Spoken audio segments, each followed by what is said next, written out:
బృహస్పతి కర్కాటక రాశిలోకి ప్రవేశిస్తున్నారు.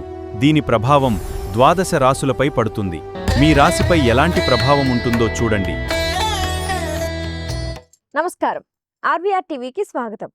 జ్యోతిష శాస్త్రంలో అత్యంత కీలకమైన గ్రహ మార్పులకు సమయం ఆసన్నమైంది. జూన్ 2వ తేదీ నుంచి గురువు అంటే బృహస్పతి కర్కాటక రాశిలోకి ప్రవేశిస్తున్నారు. అలాగే రాశులపై శనిగ్రహ ప్రభావం కూడా కీలక మార్పులను తీసుకురాబోతుంది.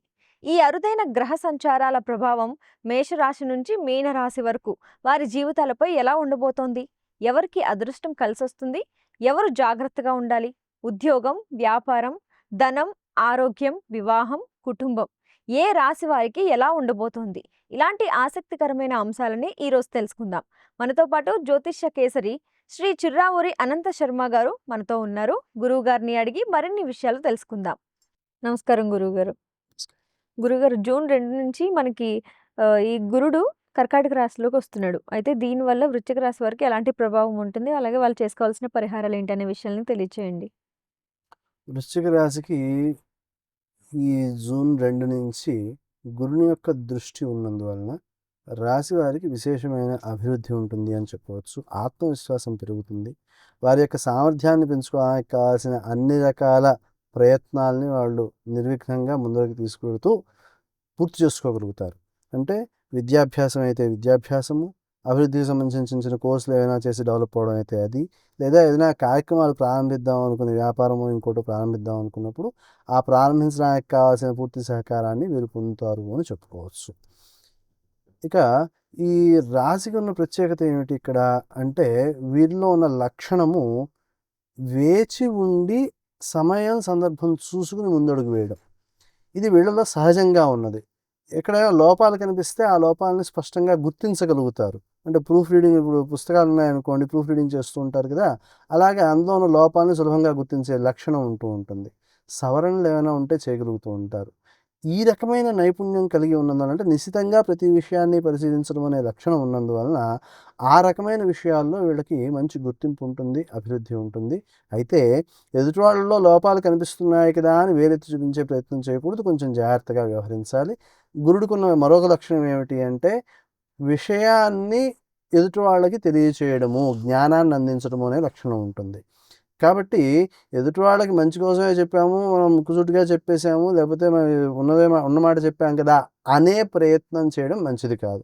మీకు విషయం తెలిసినా సరే ఎదుటి వాళ్ళకి ఎంతవరకు ఉపయోగపడుతుంది, మీకు ఎంతవరకు ఆ విషయంలో బాధ్యత ఉంది, ఎంతవరకు తెలియజేస్తే సరిపోతుంది అనే విచక్షణతో ప్రవర్తించినట్లయితే అది సత్ఫలితాన్ని ఇస్తుంది అన్నమాట. అటు తర్వాత మకర రాశి. ఈ రాశి వారికి గురుని యొక్క దృష్టి బాగుంటుంది. ఈ వృశ్చిక రాశి వారికి అది తృతీయ స్థానం అవుతోంది. అంటే చుట్టూ ఉన్న వ్యక్తుల యొక్క సహాయ సహకారాలు బాగా ఉపయోగపడేవిగా ఉంటాయి. గురుని యొక్క దృష్టి అక్కడ ఉంది కాబట్టి ప్రత్యేకించి ఒక ఉన్నత స్థానంలో ఉన్న వ్యక్తులు సహకరించే ప్రయత్నం చేస్తారు.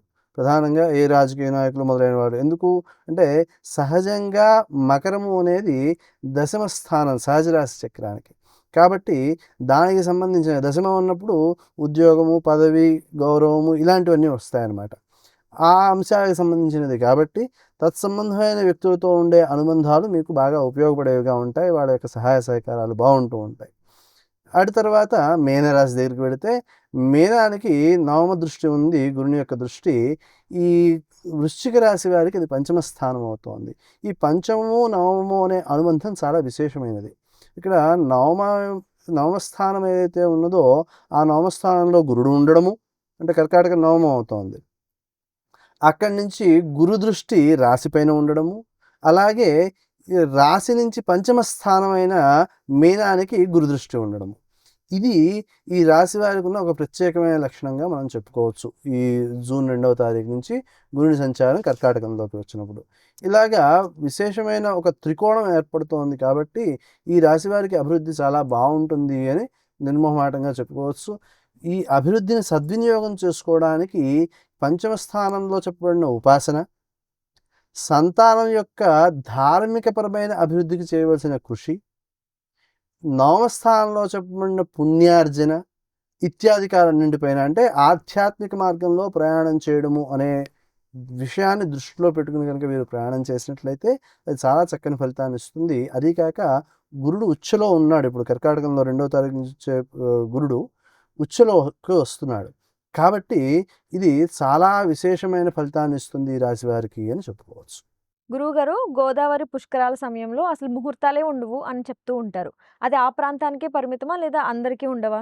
గురుని యొక్క సంచారం వలన వచ్చే పుష్కరము విషయం మాట్లాడుకున్నట్లయితే, పుష్కరాలనేవి చాలా ప్రధానమైనవి, విశేషమైనవి. హ్మ్. ఆ సమయంలో పుష్కర సమయంలో సకల దేవతలు వచ్చి ఆ పుష్కరిణిలో స్నానం చేస్తారు. అంటే గోదావరి పుష్కరాలు వస్తున్నాయి, లేకపోతే యమునా పుష్కరాలు వస్తున్నాయి. ఆ ప్రారంభం 12 రోజులు కూడా విశేషంగా అక్కడ దేవతా స్వరూపాలందరూ వచ్చి అక్కడ స్నానం చేయడం జరుగుతూ ఉంటుంది. అలా జరిగిన సందర్భంలో వారందరూ వచ్చి అక్కడ ఉన్నప్పుడు పవిత్రత ఇంకా పెరుగుతూ అవును. ఉంటుందన్నమాట. కాబట్టి ఆ పవిత్ర సమయంలో స్నానం చేయడము అనేది విశేషం. అయితే కొన్ని సందేహాలు, అపోహలు కూడా ఉన్నాయి జనాల్లో. ఏంటి అంటే పుష్కర సమయంలో ఈ సమయంలో చేసేసేయాలి, మొదటి రోజునే చేసేసేయాలి ఇలాంటి అపోహలు ఉంటూ అవును. ఉన్నాయి. 12 రోజులు విశేషంగా చెప్పబడుతూ ఉంటాయి పుష్కరాలు. ఆ పుష్కర ప్రభావం సంవత్సరం అంతా కూడా ఉంటుంది. నిత్యము నదీ స్నానం అనేది చాలా గొప్పగా చెప్పిన అవును. విషయం. గురువుగారు, అసలు గురుగ్రహం ఇచ్చే ప్రత్యేకమైన ప్రభావాలేంటి? గురుడు అనేవాడు జ్ఞానాన్ని అందించేవాడు. ఆ జ్ఞానము సమాజ శ్రేయస్సు కోసము, మన ఆధ్యాత్మిక అభివృద్ధి కోసము, ప్రధానంగా మోక్షం కోసము. కాబట్టి దాన్ని సద్వినియోగం చేసుకునే విధానం ఏమిటి అంటే నిరంతరము సాధన చేస్తూ ఉండడము. పంచాంగంలో చెప్పబడిన యోగాలు చాలా ఉంటాయి. అవును. ఆ యోగాల్ని ఎప్పటికప్పుడు వినియోగించుకుంటూ ఉండడము. ఉదాహరణకి మనకి ప్రత్యేకించి కొన్ని యోగాల్లో స్నాన దానాదికాలు విశేష ఫలము హుహు. ఇలా చెబుతారు. ఇది చెప్పినప్పుడు స్నానం చేస్తే కూడా పుణ్యమే. హ్మ్. ఎలా అవుతుంది పుణ్యము? అంటే సంకల్పం చెప్పుకుని, ఈరోజు ఈ యోగం ఉంది. ఈ యోగం కాబట్టి స్నానం చేస్తున్నాము అని చెప్పే విధానంలో మనకి చెప్తారు.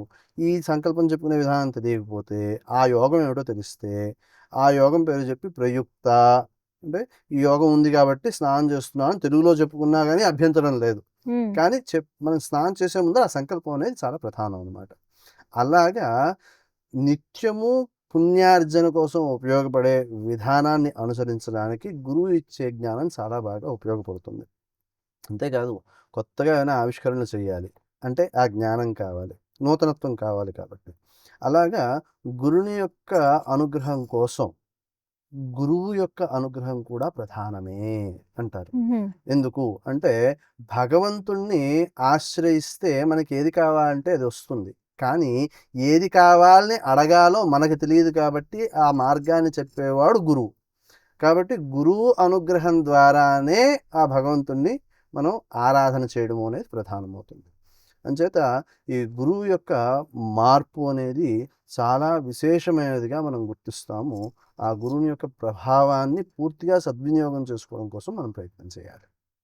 గురువుగారు, వృశ్చిక రాశికి సంబంధించి చాలా చక్కటి విషయాల్ని తెలియజేసినందుకు ధన్యవాదాలు. చూసారుగా, చిర్రావూరి అనంత శర్మ గారు గ్రహాల మార్పు గురించి చాలా చక్కగా వివరించారు. అలాగే మేషరాశి నుంచి మీనరాశి వరకు ప్లేలిస్ట్లో వీడియోలు మీకోసం ఉంచాం. వాటిని చూడండి. మరిన్ని ఆధ్యాత్మిక విషయాల కోసం ఆర్వీఆర్ టీవీని సబ్స్క్రైబ్ చేసుకోండి. నమస్కారం.